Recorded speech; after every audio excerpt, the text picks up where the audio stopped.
Probably time for a few more truth bombs. Here's one. During all this election campaign, none of the candidates in the TV and the televised stuff, nobody mentioned what's gone on this last 3 years. They all talked about stuff. It's like the elephant in the room, isn't it? They all talked about stuff like, oh, everything's normal, let's discuss income tax and net zero. They discussed a few things like that. But they didn't discuss the totalitarianism that they inflicted upon us. Now, I find that odd. I had to sneeze there. I find it very odd because it's the biggest thing to have happened to us since World War II. So here are candidates that have lived through and projected on us tyrannical controls that we've never had before, and it all got ignored.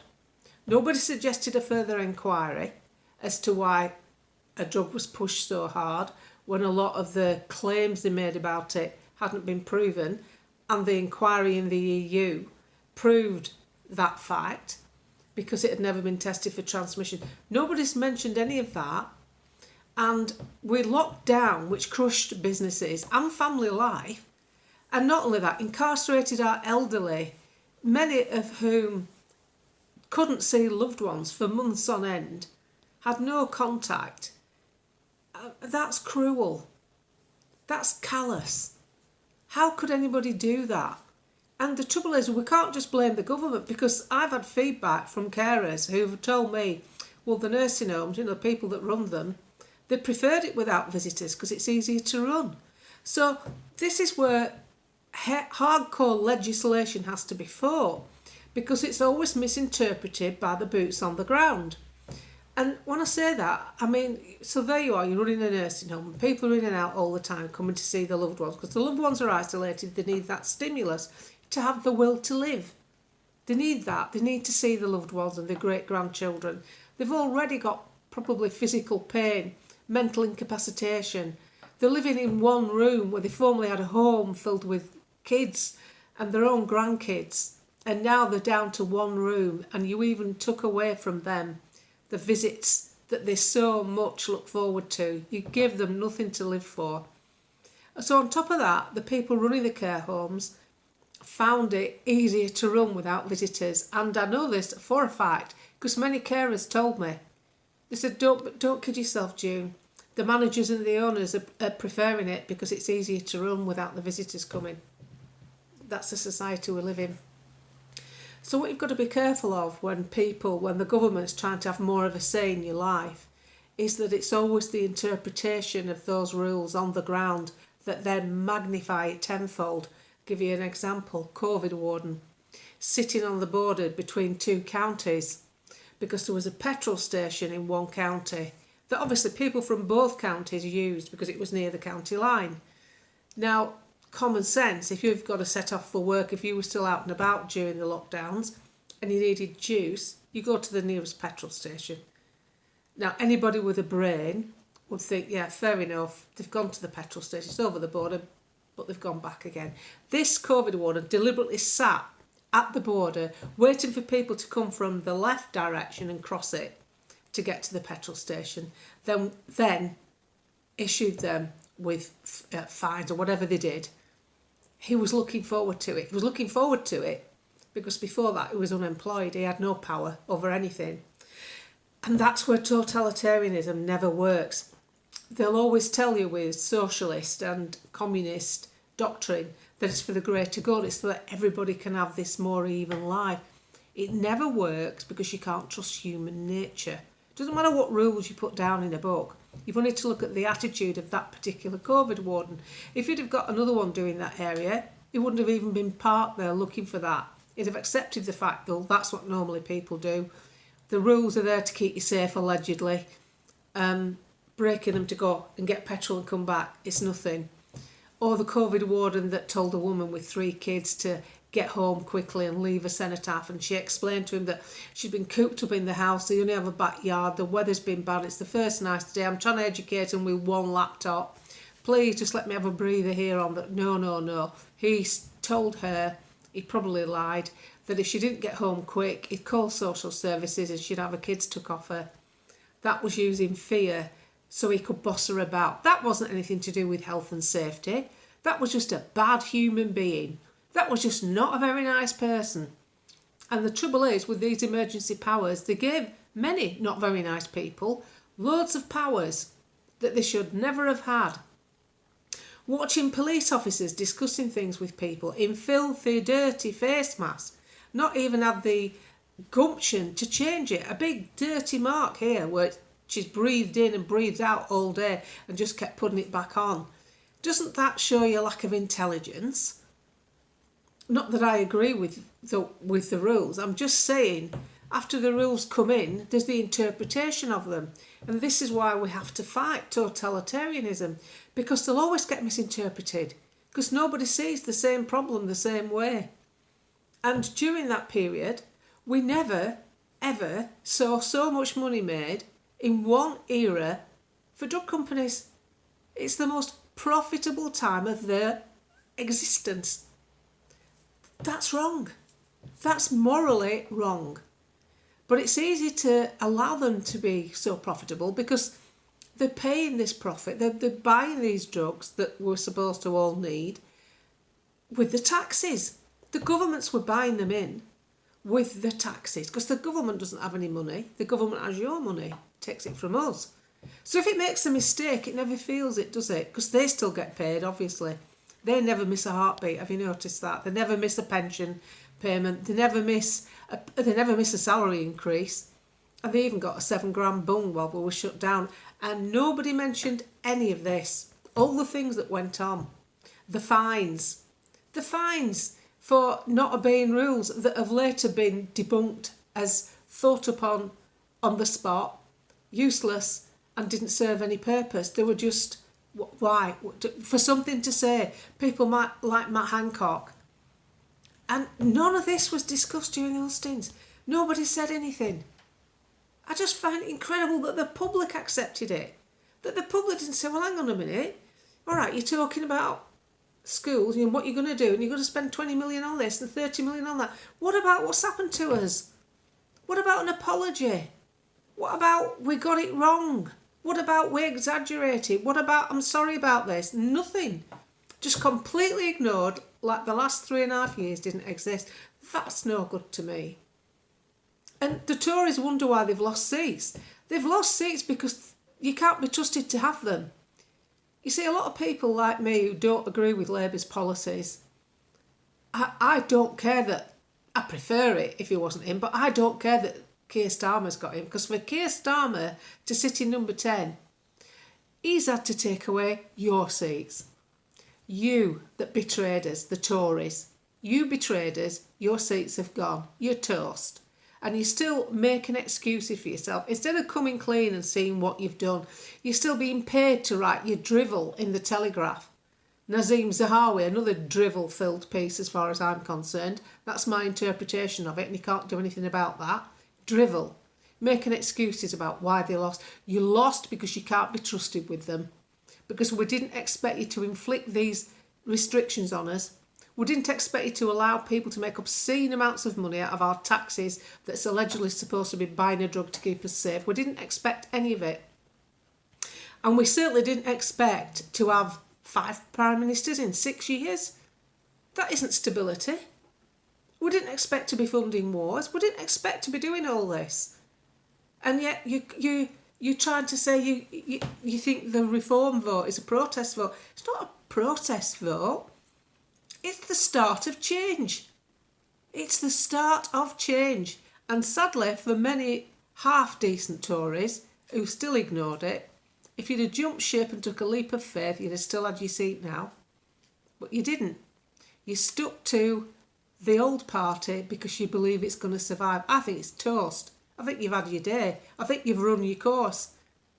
There's some quite famous bloggers and media personalities showing things on Twitter saying that they've been kicked out the Tory party. My question is, what are you doing in it? What are you doing in it at this late stage? Why would you even be there? Why would you send the money and stay in it? Because to me, to stay in a party, that's support. You're paying them money, you get the new... It's support. What are you doing in it? You've been bleating on about how they've let us down and you're still a member. There shouldn't be anybody left. Anybody who's fought on this side of the fence this last 3 years shouldn't be in the Tory party. You should have gone. You should have left them with a depleted membership so that they're looking round and all they've got left is Sainsbury's and bloody Marks and Spencer's as member. Well, everybody's gone. What sort of message does that send if everybody's gone out your party? When the media pick up on it and say they've got, what do they have, 230,000 members, something like that? Imagine it went to 10. Imagine the impact that would have on their income, and imagine the impact that would have on the media. You see, I've never joined a political party because I think they're all a bit crap, and nobody's ever come up with a model that I think, yeah, that's worth my money. No, I don't think any of them are. I wouldn't give them any money.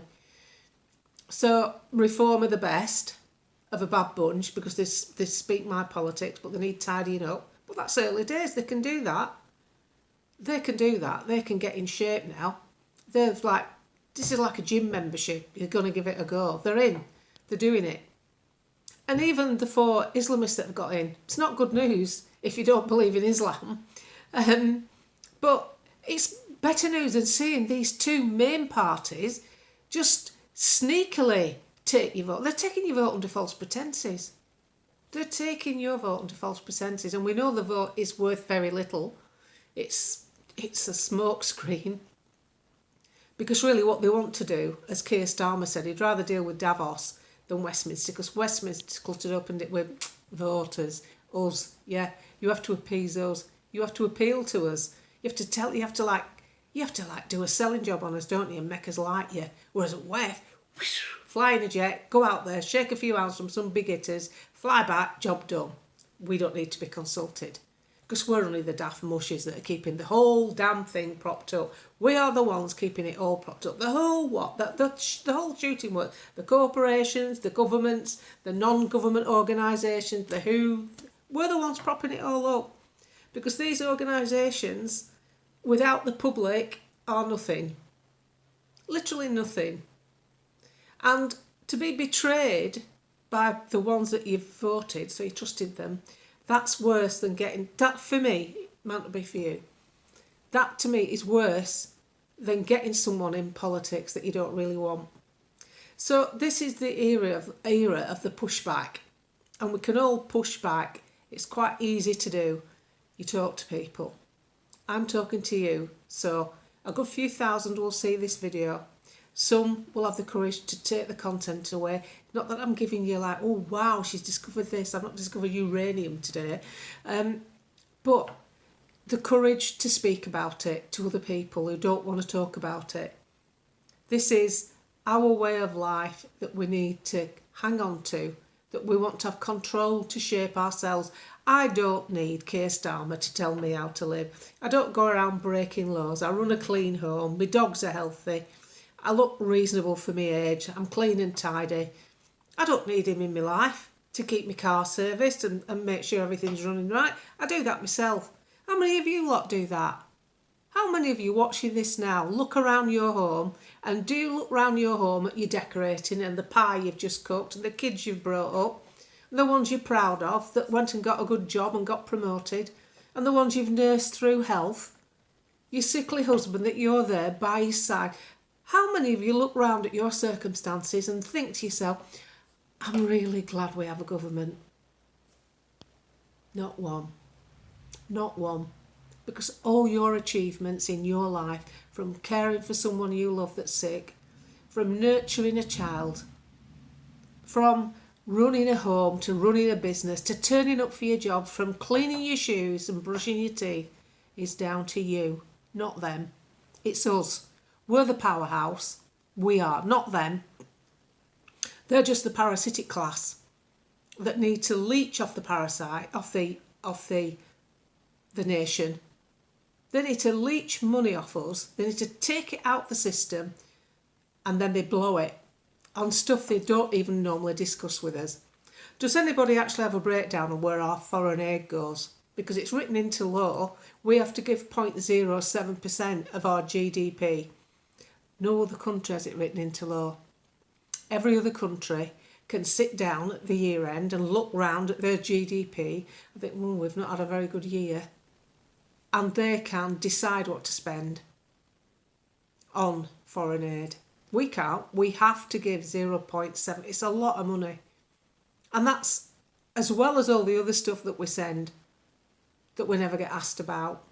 So, unfortunately, we're more or less like, we're the stock on a tax farm, really, for these people that end up in power to do what they want. And I cannot understand the ego of people, how they sit there and say, we're going to spend £10 million on this, we're going to spend £25 million on this. No, you're not spending a penny.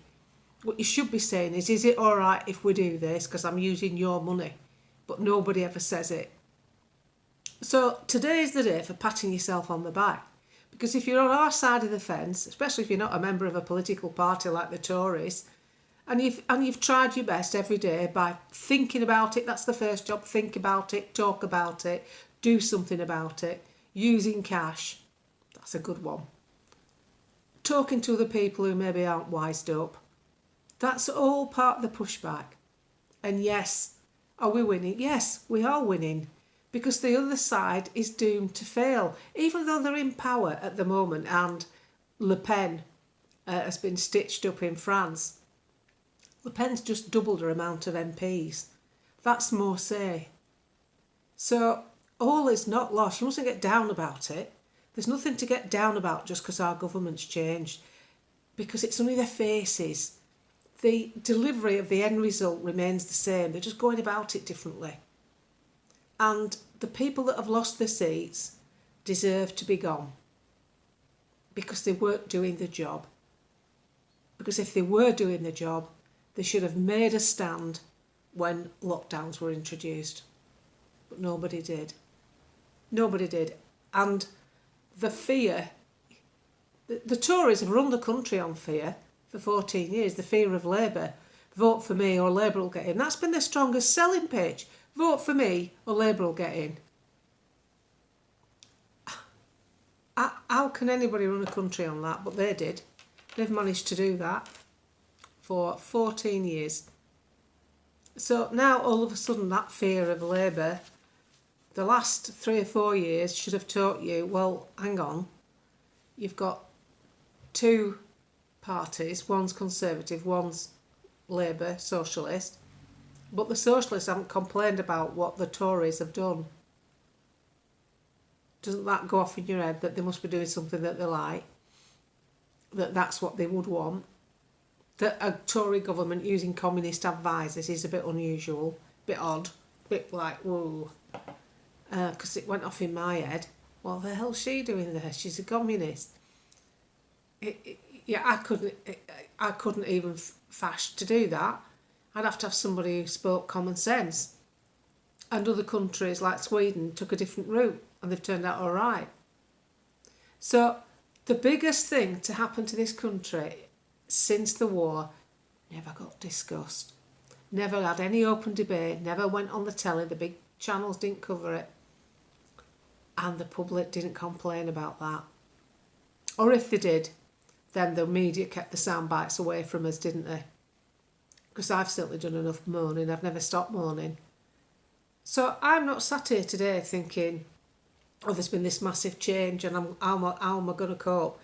You know, a lot of what's gone on this last few years have been at the hands of the people that should have protected us from it. So there's absolutely no point being down in the mouth about Labour being in. See what happens. See what unfolds. And don't listen to the media, because they want you to feel afraid, because without you feeling afraid, you won't want to. If you weren't afraid, you wouldn't want to read what they've got to print or what they've got to say. You wouldn't want to listen to them because you'd be that happy in your own life. You'd just be getting on with it. You won't be sat there glued to the news saying, oh, let's see what they've got to tell us.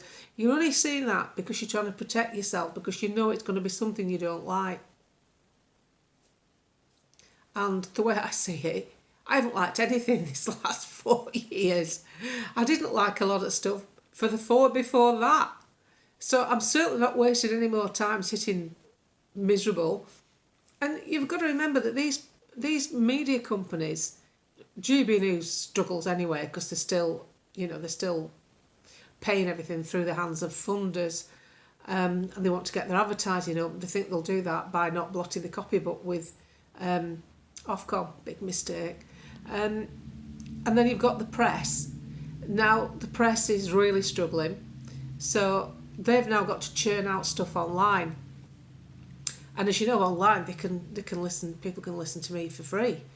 People can listen to other people for free.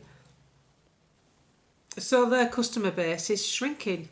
So they've got to keep churning stuff out. Basically every 20 minutes online, if you look on the Daily Mail or the Sun, news stories, and they'll cover anything. Crap. I mean, Leilani Dowding on her Twitter page said that Angela Rayner's suit looked crap. That green suit. And the Sun have made a story about it, basically condemning Leilani for not being, what about the sisterhood, defending Angela Rayner because, she's had a child at 16. And this is a woman who just said something looked crap, an outfit. And the Sun made it into a story. It's not a story. Leilani had an opinion, all the front page. It was a crap suit. She could have done better. Somebody should have said, you're not wearing that, are you? You can't go in that. But for some reason, she wore the suit. But that's a story in a paper. That's something to fill the clickbait. So you can't trust these people that operate a business like that, can you? A lot of people don't trust the Sun because of Hillsborough and the way they covered it. And who can blame them? So I don't trust anything that's going on. I don't care who's delivering it. I don't care whether it's Keir Starmer or Boris bloody Johnson. I don't trust any of it. I don't even trust inquiries like what's the Chilcot report and the Levinson inquiry. What happened? What did we get from that? Please tell me on the thread. I am lost. What did we get from that? They cost millions, these things. The lawyers get paid for spouting stuff and saying, whatever they're saying in the inquiry, and they're on like £350 an hour, or they all get paid. But what did we get out of it? No, seriously, Chilcot report and the Levinson inquiry, what did we get? What were the benefits? Please tell me on the thread, because I'm lost. We seem to be stitched up at every angle. So the best thing to do is remember what makes you happy. Always keep an element of that in your day-to-day life. Give yourself a pat on the back, because everything you look at around you, from the car you drive to the clothes in your wardrobe, to the smiles on your kids' faces, to the dogs that love you, you did that. You did that, not a government.